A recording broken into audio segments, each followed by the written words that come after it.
Again, by analogy, we often use the mirror to illustrate this point. You have on your planet the idea of physical mirrors in which you can see your physical reflection.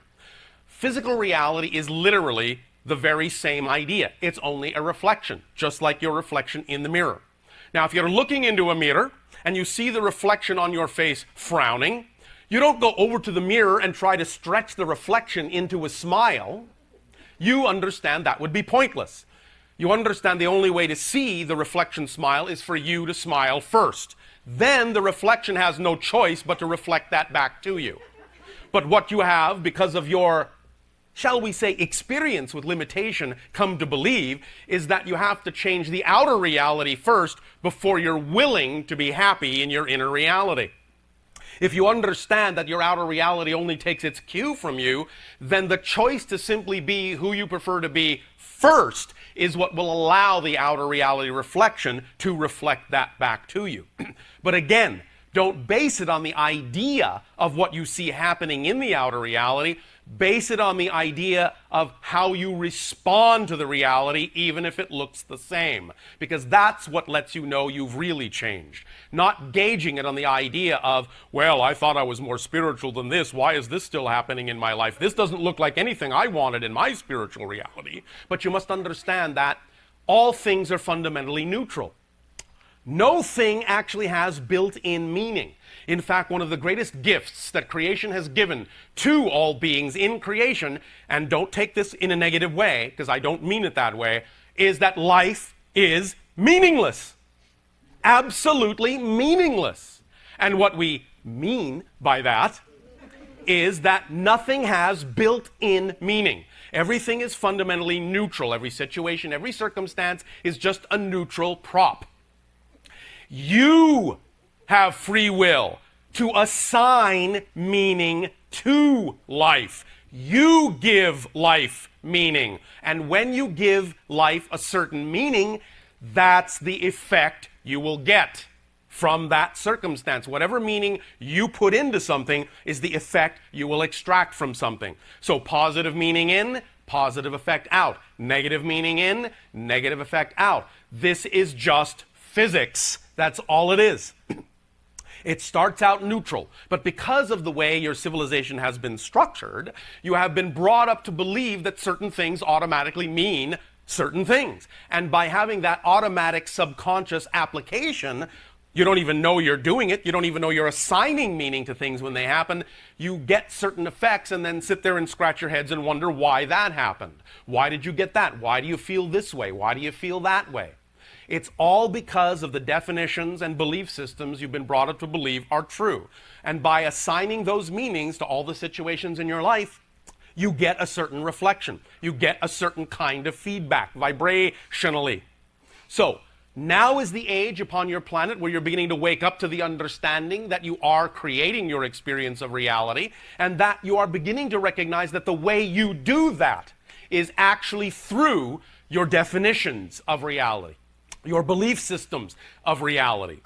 And getting in touch with what those definitions are and getting in touch with what those belief systems are is what will allow you to truly experience the changes you say you wish to make.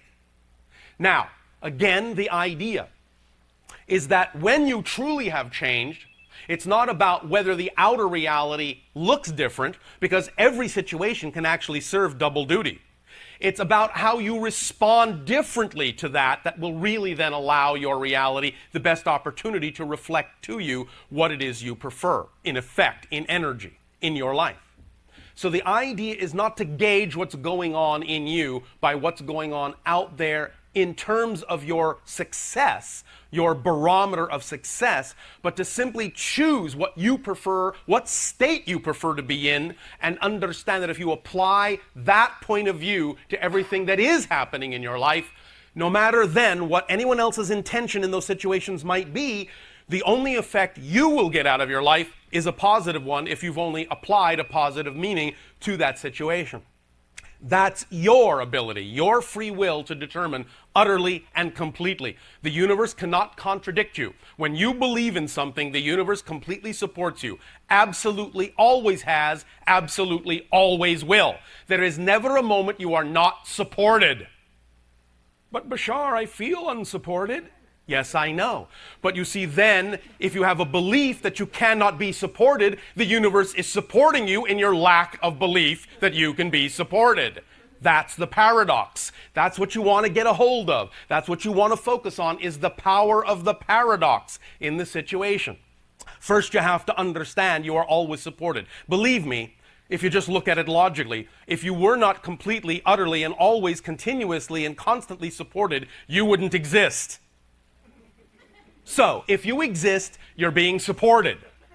The question is not, are you being supported? The question is, what are you being supported in? You will always be supported by the universe in your strongest belief, because you have been given free will, and the universe takes its cue from you. Utterly. If you want to believe in lack, I support you in your belief. Have all the lack you want. That's how it works. But if you believe in abundance, the universe will not contradict you. It will support you as easily and effortlessly in the idea of your belief in abundance and creativity and love, as equally as it has supported you in any belief you may have had in the idea of lack and struggle and self-doubt. You see, this is the ultimate paradox. You are unconditionally supported, unconditionally loved, unconditionally. You are so unconditionally loved, you are even allowed to believe you are not unconditionally loved. That's how unconditionally loved you are. All that is loves you so much, it will still allow you to believe you are not loved if that's what's important for you to experience. It loves you that much, unconditionally. Look it up in your own dictionaries. It means without condition of any kind whatsoever. Bless you. Now, the reason we are discussing again these ideas, these concepts, is because as you change your frequency, as you expand your understanding of what reality experience can be, as we said, you open up to the possibility that there are other aspects of creation, other beings, other civilizations, other consciousnesses. And as you open up any idea, any desire at all to communicate with them, each will respond according to kind and according to what best serves the entire interaction. Now, yes. Of course, there are beings, many on your own planet, that certainly don't have the idea of high regard for others, that certainly are what you might call negatively oriented. However, you don't really need to worry about that so much in the idea of contacting other beings from other civilizations, because those that have the capability in that sense of communicating you generally in this way will already have created a vibration within themselves that will be that which will only respond to that which will serve the best of all concerned. And only by being afraid of inviting in beings that will conquer you will you actually put yourself in a reality where you might have that experience. Although, again, it is unlikely. Because the idea of domination, the idea of conquering others, is a kind of vibration that is not very conducive to creating a link and a bridge to other civilizations, because we each actually exist in a completely different reality, in a completely different parallel universe. And those that are of a vibration to dominate may co-create with another civilization the idea of dominating them, and a civilization may create an idea of being dominated. but they exist in realities that don't consider the kinds of things you are considering now in your reality. That you are aware of and desirous of spiritual enlightenment. That you are aware of and desirous of consciousness awakening. In and of itself creates a frequency that makes it highly unlikely you will be vibrating at the same level as anyone who would want to create the idea of negativity and domination. So if you will put those ideas aside as belonging to another reality that has nothing to do with you, and recognize that you are always in control of what you experience in your reality, and that we are here by invitation only, and if you tell us to go, we are gone. Gone. Because we respect you.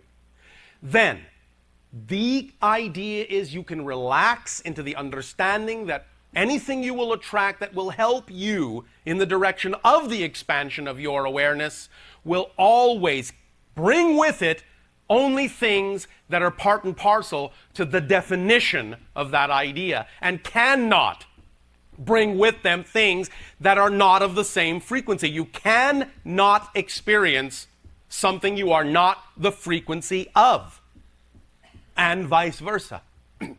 So the more you rise above the idea of fear, the less you create the opportunity for interacting with something that would feed off of that fear.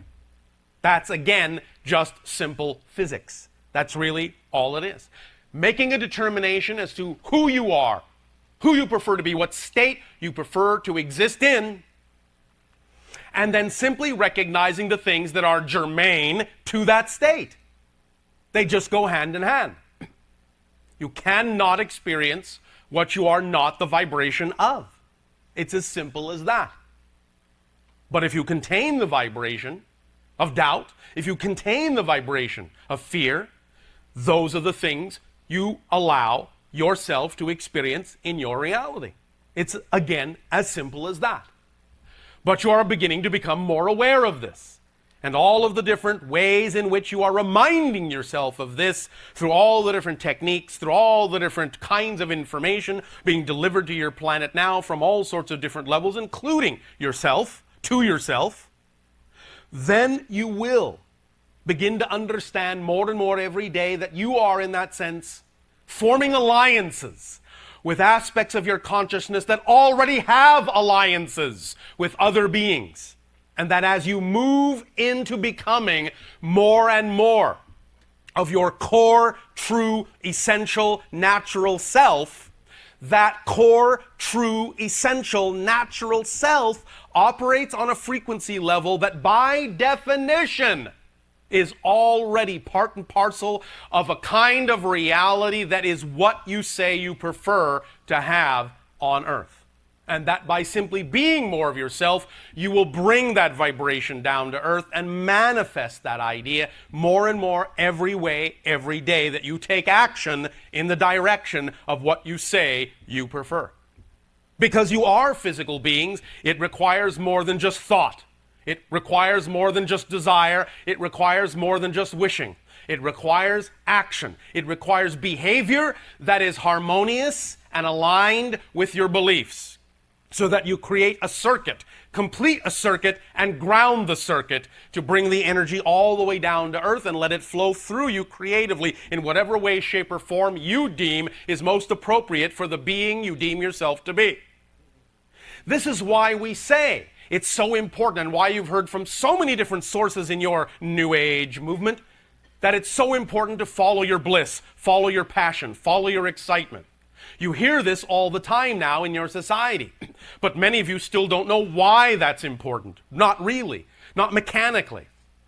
It's important because the vibration itself, the feeling itself, the sensation itself in your body that you call, that you recognize as excitement, bliss, and passion, that vibration is your physical body's translation of the frequency of your true, essential, core, natural self.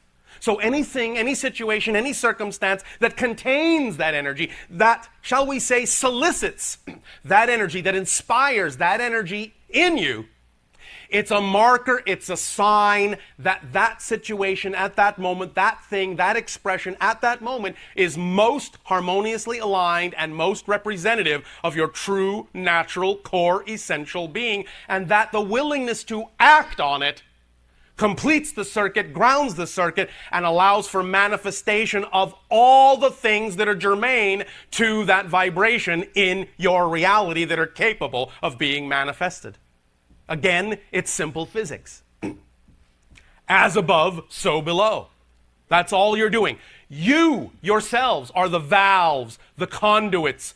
You yourselves are the links and the bridges from your higher template, non-physical selves to your physical reality. It is through your actions, through your thoughts, through your desires, through your feelings that you bring together a whole idea, a whole concept, a whole vibration, and ground it, anchor it, manifest it in your reality a bit more every day, in every way that you can. Does that make sense to you all? Yes. All right. Now, as you progress in this idea of becoming more and more and more of the vibration of your true selves, you create a vibrational reality that makes it more and more and more conducive for others who are also operating that way as their true selves to interact with you, such as our civilization, other civilizations, and so forth. Now again, please understand, when we speak of ourselves that way, we are not in any way, shape, or form saying we are better than you. We are not judging you. You are perfect as you are. We are equal to each other. We are simply different.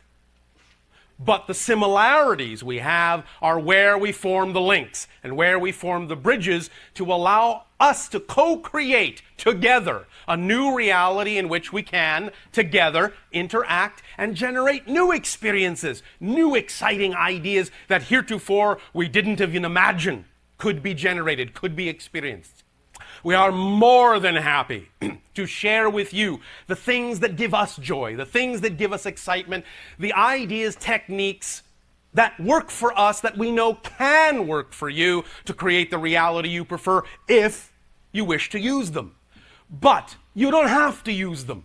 Again, we are imposing nothing on you. We are just sharing what has worked for us. If you want to use them, we guarantee that if you do use them, you will get an effect. If you don't want to use them, we guarantee you will get an effect. One way or the other, it will be the effect that's appropriate and right for you. And that's the most important thing. As we co-create a new reality together, it must be a reality that is the best for all concerned. Otherwise, there's no point for us in it, nor for you, really. So, as you become more of yourselves, and as we share with you ideas that might assist you in becoming more of yourselves, that process in and of itself will enhance, increase, and accelerate the likelihood of contact in other ways between your civilization and ours and other civilizations within our association of worlds and other beings and other civilizations yet to be discovered. That is really what contact is all about. It is the enhancement in a relationship with each other, of each other, by each other, for each other, to allow both to become more than they were before, more than the sum of the collective parts. And in that sense, add a new experience, so to speak, within all that is, so it experiences itself in yet again a new way, on a new level, from a new perspective. Yes, we understand the paradox that even though everything already exists, you can actually still have a new experience. But again, that's the power of creation itself. That's the power of paradox, and why we often recommend that you find it, that you look for it, that you seek out in any given situation the paradoxical elements. Because when you see the paradoxical elements in any given idea or concept, when you can see both sides, that means you're standing squarely in the center from which both ideas issue, and that means somewhere in the middle, in you, in your consciousness, that is where both of those seemingly contradictory ideas are actually the same one idea, just seen from different points of view. And that's when you truly know you are gathered together in the center of your being. When you're dealing with paradox in your life, you are truly blessed. For you're really standing at the crux of creation, right in the center of the crucible of manifestation, and you can learn to use paradox to your advantage. And we would recommend and suggest highly that you do so.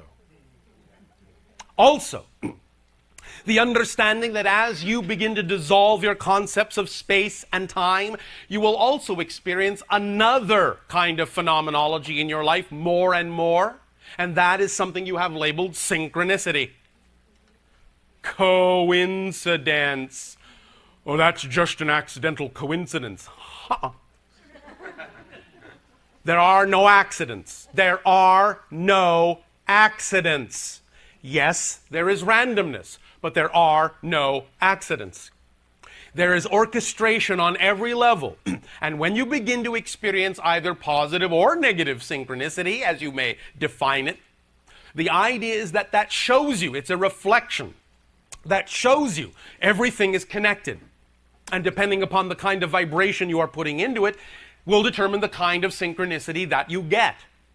Synchronicity, in that sense, is your way physically of interpreting the concept that everything is one, that everything is here, that everything is now.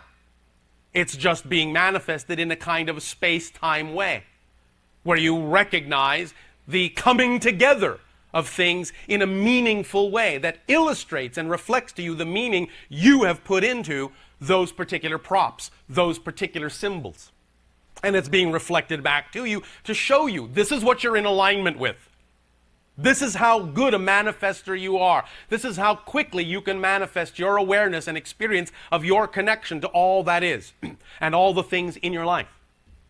Synchronicity is another symptom, if you wish, of expanding awareness. Another symptom, if you wish, of expanding awareness is to actually become more aware of the dark and the negative as well as the positive.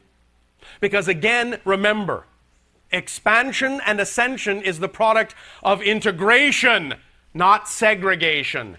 You don't leave things behind when you advance, when you grow, when you expand, when you ascend. You take everything with you in a new way. And so to do that, you actually have to become more aware of the darkness, equally aware of the darkness as you are of the light. Again, we hear many people in your so-called New Age or spiritual age movement complaining that because they think they are so spiritually advanced, the idea of experiencing in their lives or being aware of negativity should be going away. No, just the opposite. The more aware you become, the more aware you become of everything.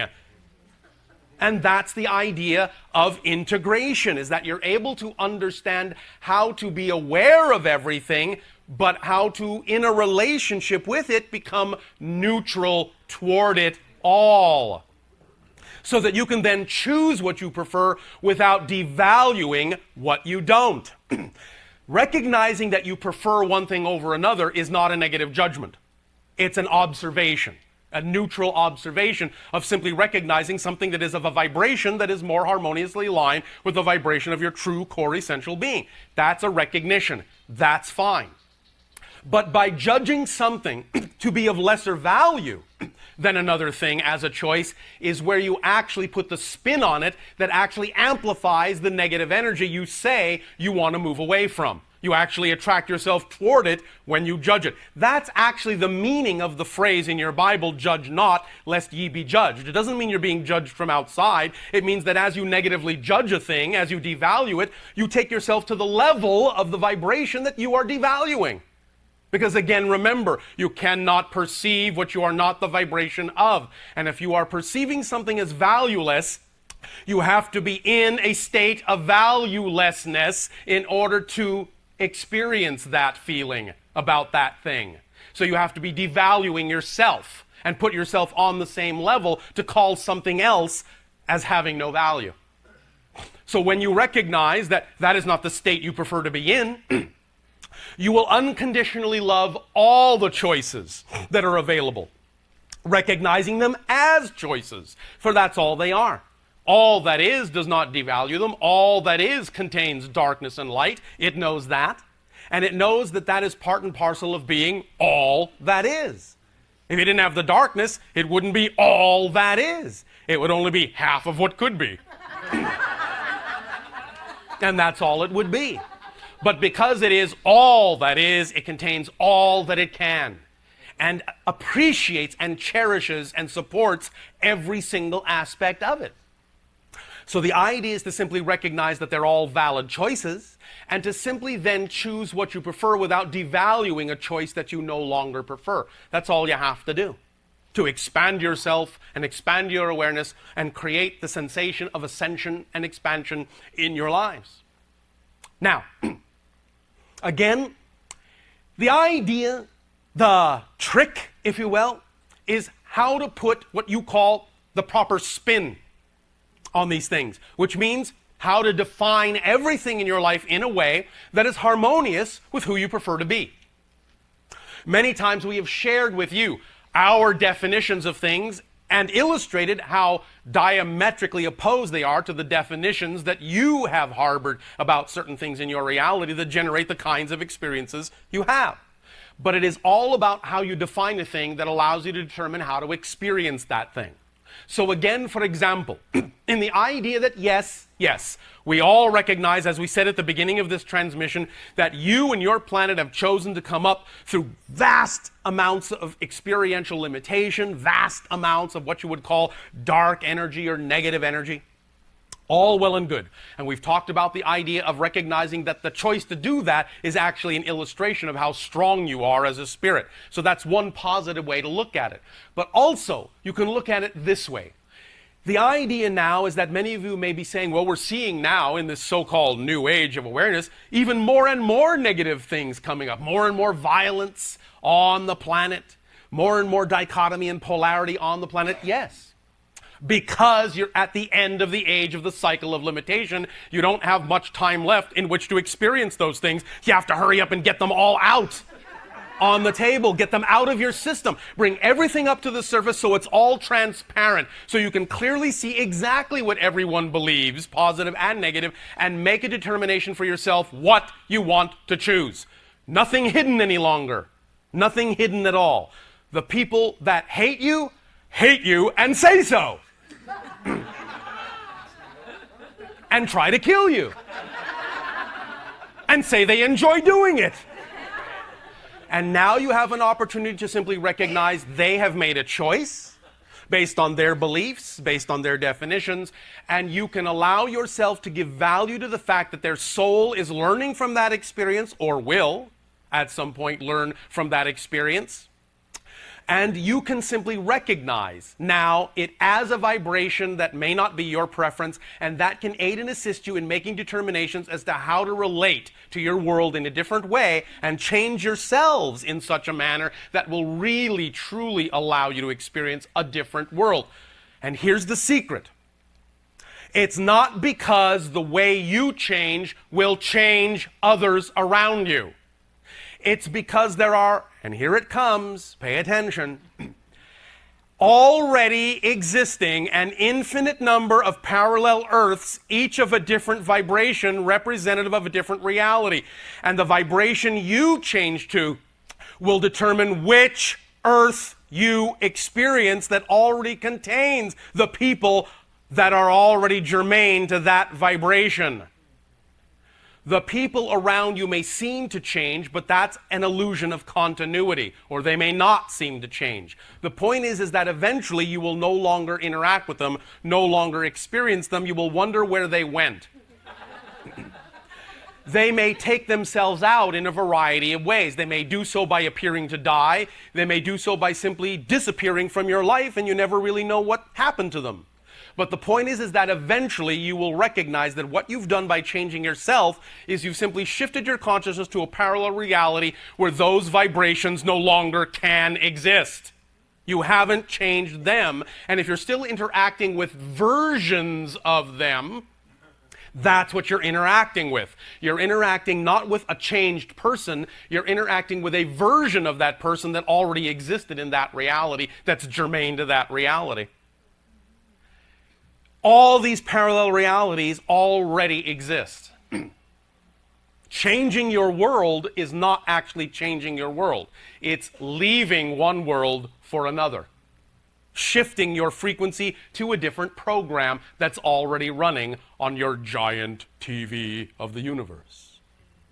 That's what it is, and that's why it is said, if you want to change anything in your world, all you have to actually do is change yourself. You will take yourself to a world where that change can be reflected to you, because that change already exists naturally in that world.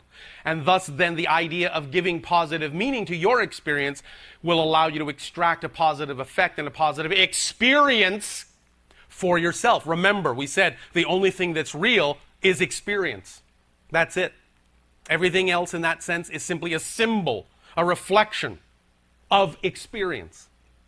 The only thing that's real is experience. Physical reality is not real empirically unto itself. There is no out there.